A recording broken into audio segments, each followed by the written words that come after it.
মুসা নবী বলেন, ভাই রে, আমি তোমাকে গতকালকে বারণ করেছিলাম যে কথা তুমি কাউকে বলো না, আজ কেন তুমি আমার নামটা বলে দিলে বলো?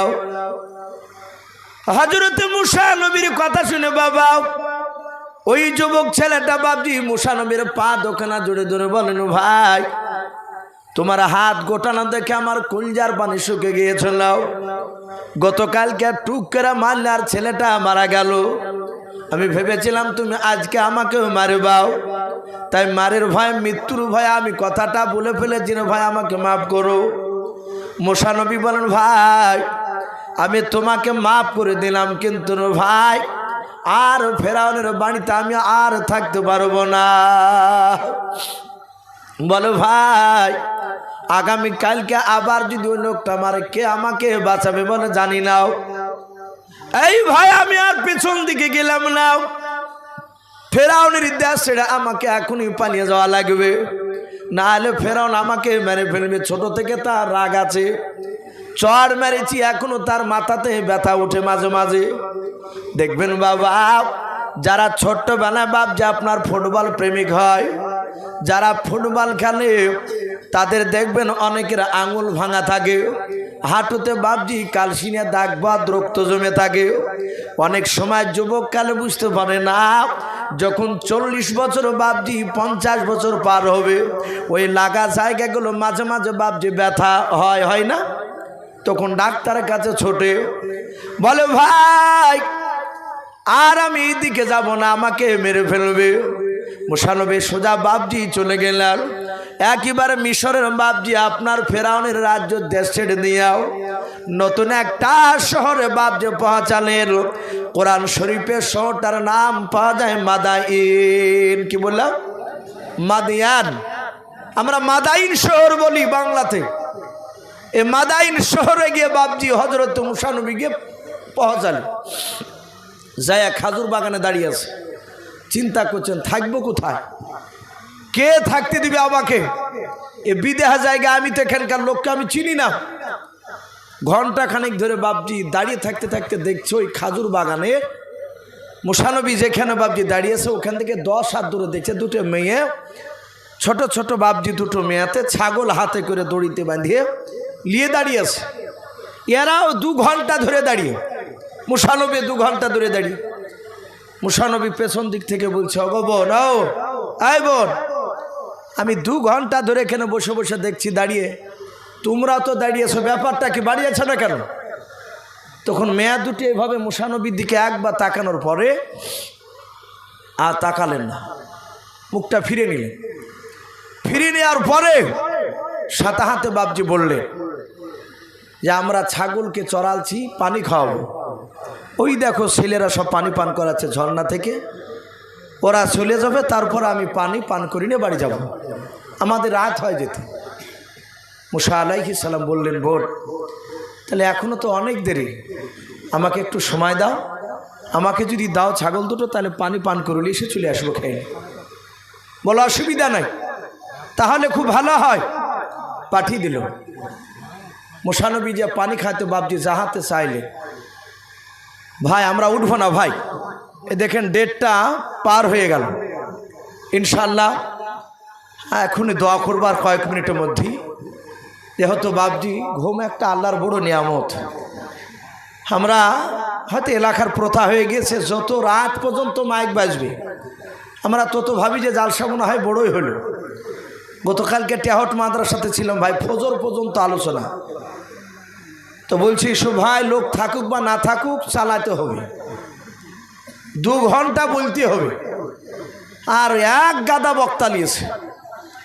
তো ভাই এটা ঠিক নয়, এমনও কিছু আল্লাহর বান্দা আছে তারা রাতের বেলা ইবাদত করে, তাহাজ্জুদ নামাজ, এখনও অনেক মানুষ আছে অনেকে গোপন ইবাদত করে।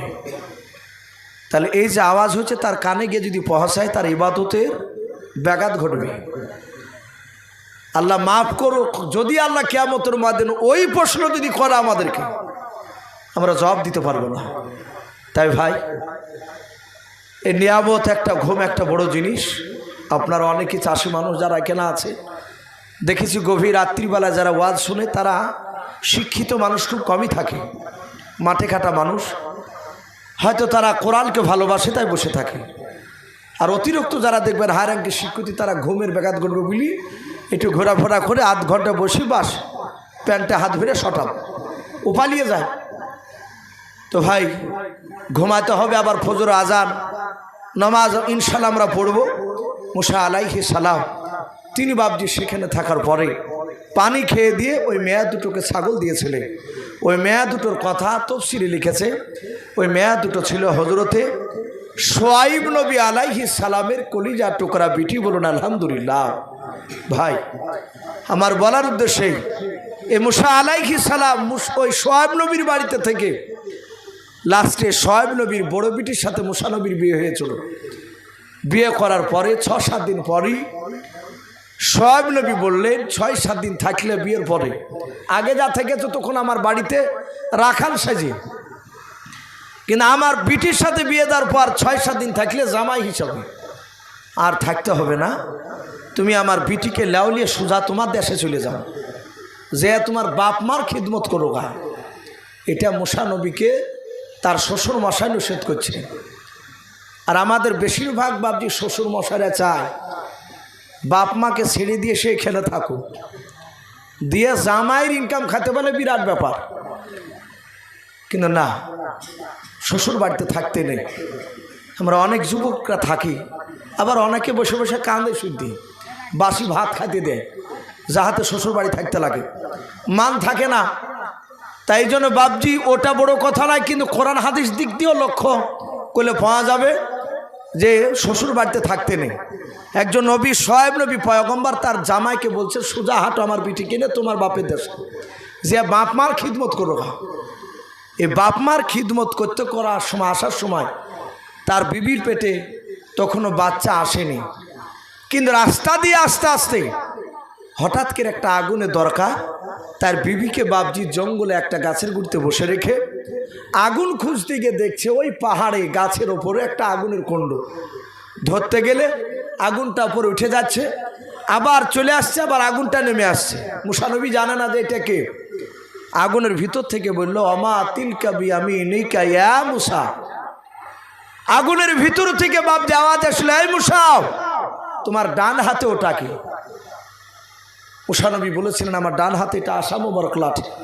লাঠির অনেক গুণাবলী বলেছিলেন, যে লাঠিটা শোয়াইব নবী দিয়েছিলেন মুসা নবীকে। লাঠি ফেললেন, সাপ হয়ে গেল। আবার ওই লাঠিতে সাপে হাত দিলেন, লাঠি হয়ে যাচ্ছে। আবার মুসা নবীকে বললেন তোমার হাতখানা বগলে ভরো। বগলে ভরলেন, হাত বের করলেন, আলা বের হচ্ছে। বলে আপনাকে জানি না এই আলা বের হচ্ছে কেন?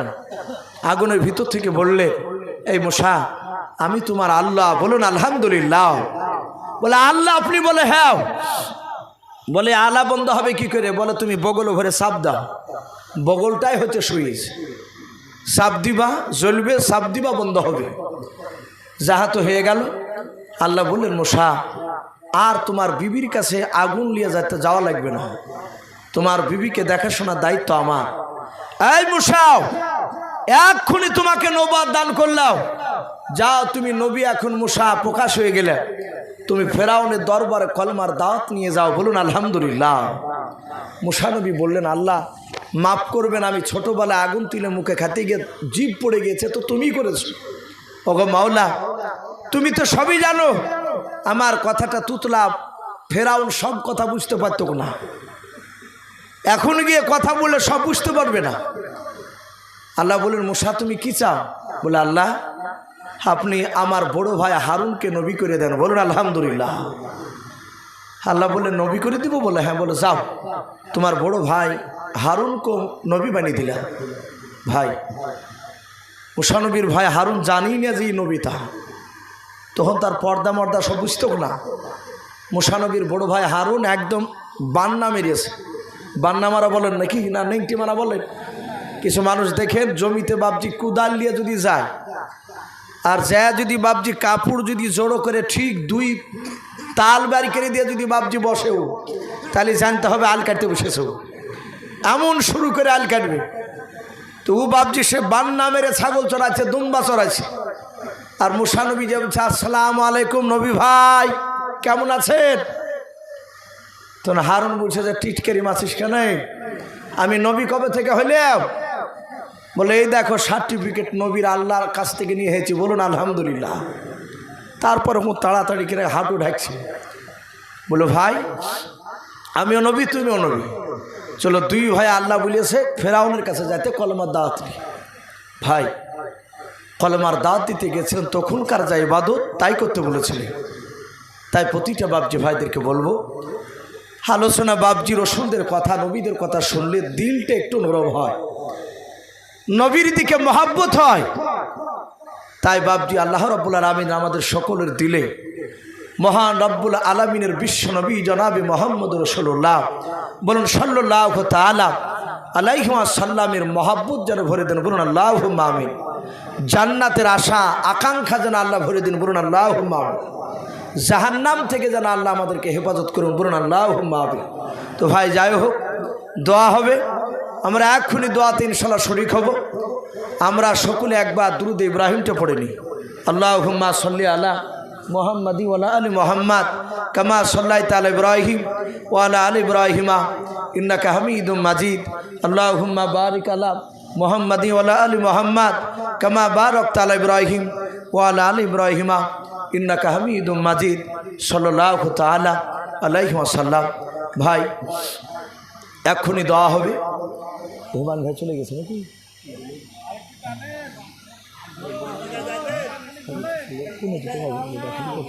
ভাই দেখেন আমারও 2 ঘন্টা প্রায় পার হয়ে গেল। না ভাই আমি কিছু বুঝতে পারছি, আমি আর অনুরোধ আপনাদেরকে করছি, কারণ দেখেন আগামীকাল গর্ব করা নাই ভাই, আগামীকাল বা 2 জায়গায় বেকায়দা পড়ে গেছে। তীরমোহনীতে আর ওই ছেতিয়ানি বলে একটা জায়গা আছে, মরাদিঘি বেলডাঙ্গার কোন দিকে, এইদিকে পড়ছে। তো ওইখানে আবার গিয়ে বাপজি আলোচনা কালকে, এভাবে তো প্রতিদিন এখন চাঁদ রাতের আগা দিন পর্যন্ত। তো যাই হোক, তো যাক ভাই একটু বসেন বাপ, একটু দোয়া হবে। আলহামদুলিল্লাহ আপনারা আমাকে ভালোবাসেন দেখেছি, এরাও বাপজি আপনার ভালোবাসে বলিয়ে এই কয়েক বছর থেকে বাপজি ডাকছে। সবচেয়ে দেখেছি এনায়েতুল্লাহ ভাই খুবই ভালোবাসে। তো যাই হোক ভাই জান এই মসজিদের ইমাম, আমরা দোয়া করব যেন আমার এনায়েতুল্লাহ ভাই হাফেজকে এই মসজিদের যেন যোগ্য ইমাম হিসাবে যেন কবুল করুন, বলুন আল্লাহুম্মা আমিন, আল্লাহুম্মা আমিন। ভাই আমরা একবার সকলে তওবা করে নিই। আস্তাগফিরুল্লাহ রাব্বি মিন কুল্লি যামবি ওয়া আতুবু ইলাইহি লা হাওলা ওয়ালা কুওয়াতা ইল্লা বিল্লাহিল আলিয়্যিল আযীম। আরেকবার পড়ুন আস্তাগফিরুল্লাহ রাব্বি মিন কুল্লি যামবি ওয়া আতুবু ইলাইহি লা হাওলা ওয়ালা কুওয়াতা ইল্লা বিল্লাহিল আলিয়্যিল আযীম। কমিটি ভাইরা সব আছে নাকি এখানে? যাক আলহামদুলিল্লাহ। তো ভাই এক্ষুনি দেওয়া হবে।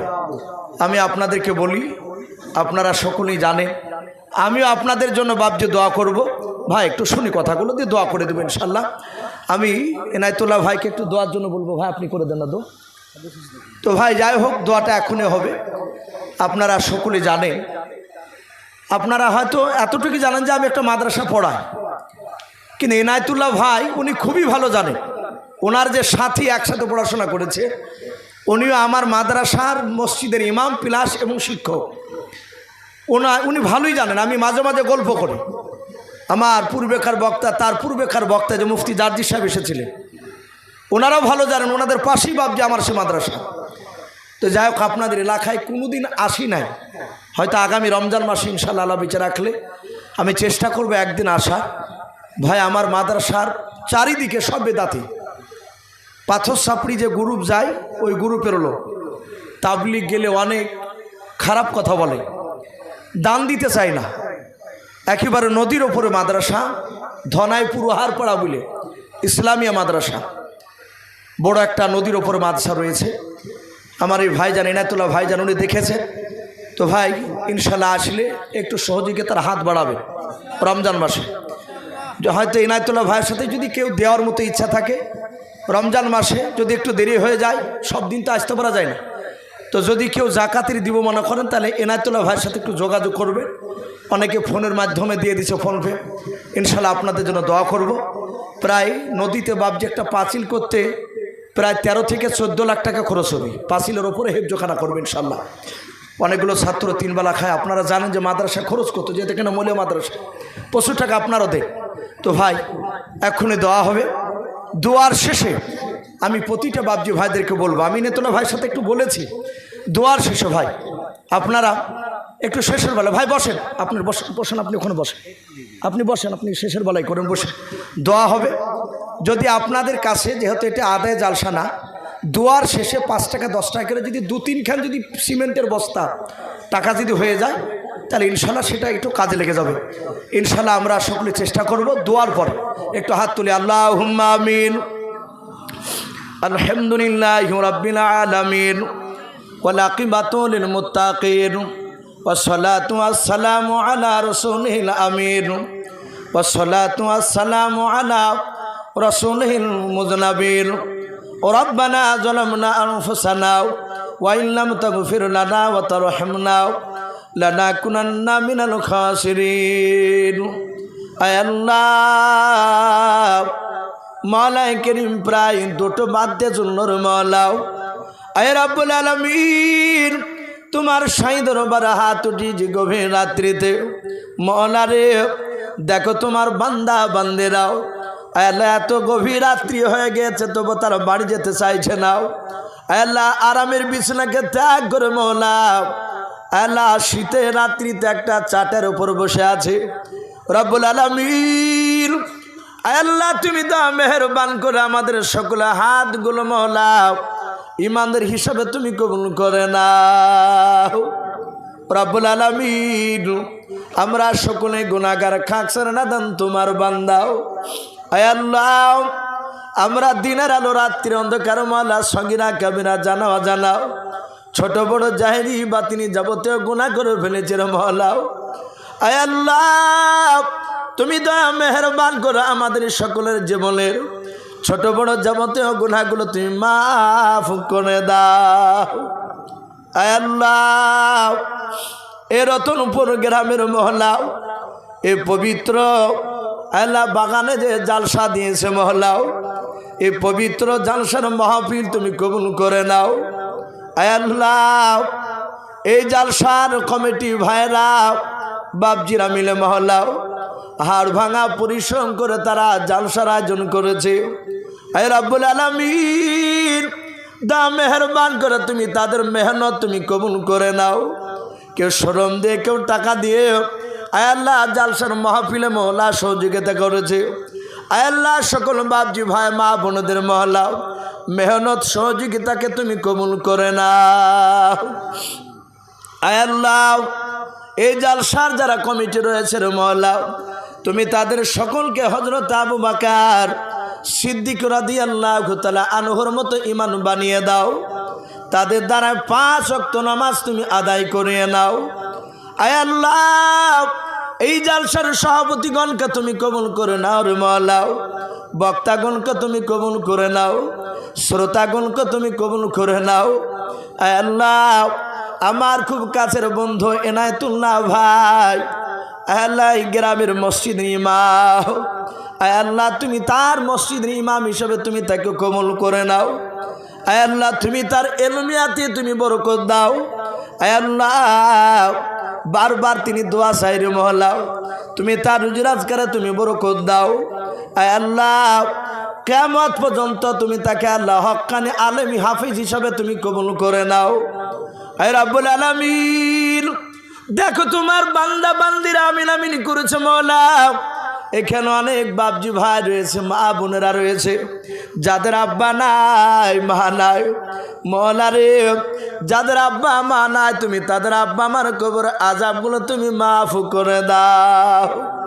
আয় আল্লাহ, আয় আল্লাহ, দেখো যুবক ভাইয়েরাও তারা তোমার নবীর মহব্বতে তারা বসে বসে কথাগুলো শুনছিল। আয় আল্লাহ, আয় আল্লাহ, আমার বাবজিরা মা বোনেরা তারা দেখো বসে বসে কথাগুলো শুনছিল। আয় আল্লাহ, বাবজি এবং যুবক ভাইদের আল্লাহ মা বোনদেরকে তুমি ইমানদার হিসাবে সকলকে তুমি কবুল করে নাও। আয় রাব্বুল আলামিন, এই গ্রামের যত মায়াত কবরবাসী হয়েছে রে মাওলা, সকল মায়াতের কবর আযাবগুলো তুমি মাফ করে দাও। রব্বুল আলামিন, আয় আল্লাহ এই গ্রামের প্রতিটা বাড়িতে তুমি রহমত বর্ষণ করো, রোজের আজকের বরকত দাও, আসমানি বালা থেকে জমিনি বালা থেকে গ্রামের সকলকে তুমি হেফাজত করো। আল্লাহ গ্রামের বাহির থেকে যারা এসেছে আল্লাহ তুমি আমাদের সকলের বাড়িতে তুমি হেফাজত করো, সকলের বাড়িতে তুমি রোজের আজকের বরকত দাও। আল্লাহ এই গ্রামের প্রতিটা বাড়িতে তুমি রোজের আজকের বরকত দাও। আল্লাহ সারা বিশ্বের মুসলমানকে তুমি হেফাজত করো, সারা বিশ্বের মাদ্রাসাকে তুমি হেফাজত করো। আল্লাহ সারা বিশ্বের মাদ্রাসাকে তুমি হেফাজত করো। আল্লাহ তোমার নবী বলেছে আল্লাহ মাদ্রাসা হচ্ছে আমার ঘর আর মসজিদ হচ্ছে আল্লাহর ঘর। এক শ্রেণীর বেঈমানেরাও চেষ্টা চালাচ্ছে মাদ্রাসা থেকে কোরআনকে ধ্বংস করার। আল্লাহ সারা পৃথিবীর মাদ্রাসাকে তুমি হেফাজত করো, সারা বিশ্বের মসজিদকে তুমি হেফাজত করো। আল্লাহ এই দোয়াটুকু নবীর ওসিলা করে বলে কবুল করে নাও।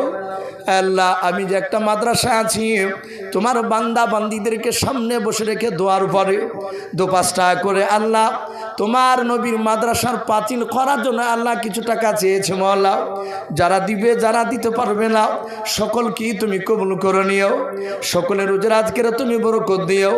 আল্লাহ দোয়াটুকু নবীর ওসিলা করে বলি কবুল করে নাও। বাপজি ভাইদের ইমানটা হযরতে আবু বকর সিদ্দিক রাদিয়াল্লাহু তাআলা আনহুর মতো ইমান বানিয়ে দাও। আল্লাহ আমার মা বোনেরা পর্দার আড়াল থেকে আমিন আমিন করেছেন মওলা, তুমি আমার সকল মা বোনের ইমানটা হযরত মা ফাতেমাতুজ জোহরা রাদিয়াল্লাহু তাআলা আনহার মতো ইমান বানিয়ে দাও। আয় আল্লাহ এক্ষুনি মওলাই করিম তুমি আমাদের যত আত্মীয় স্বজনকে নিয়ে নিয়েছো, যত মাইগাত এই মাহফিলের আল্লাহ যত বান্দারা আমিন আমিন করেছে মওলা, সকল মাইগাতের শরীরে তুমি এক্ষুনি জান্নাতি পোশাক নিয়ে পরিয়ে দাও, মুশকে আম্বার দিয়ে কোমরগুলো তুমি ভরিয়ে দাও। আয় আল্লাহ সর্বশেষ দোয়া করে মওলা রে তুমি আমাদেরকে মওতের সময় কলমা লা ইলাহা ইল্লাল্লাহু মুহাম্মাদুর রাসূলুল্লাহ সাল্লাল্লাহু আলাইহি ওয়াসাল্লাম পড়তে পড়তে ইন্তেকাল করা তুমি তৌফিক করে দিও। আয় আল্লাহ কুকুর বিড়ালের মতো তুমি আমাদেরকে মওত দিও না। আল্লাহ যেই মুখুনি তুমি মওত দিবা মহল্লা ইজ্জতের সহিত ইমানদার হালাতে তুমি আমাদের মওত দিও। আল্লাহ এই দোয়াটুকু নবীর ওসিলা করে বলে কবুল করে নিও। আয় আল্লাহ যত নবীর রাসূল ওলি আলে পাঠিয়েছো সকলে আর মশনে তুমি পৌঁছিয়ে দাও। সুবহান রাব্বিকা রব্বিল ইজ্জাতি আম্মা ইয়াসিফুন ওয়া সালামুন আলাল মুরসালিন ওয়ালহামদুলিল্লাহি রাব্বিল আলামিন। আসসালামু আলাইকুম ওয়া রাহমাতুল্লাহি ওয়া বারাকাতুহু।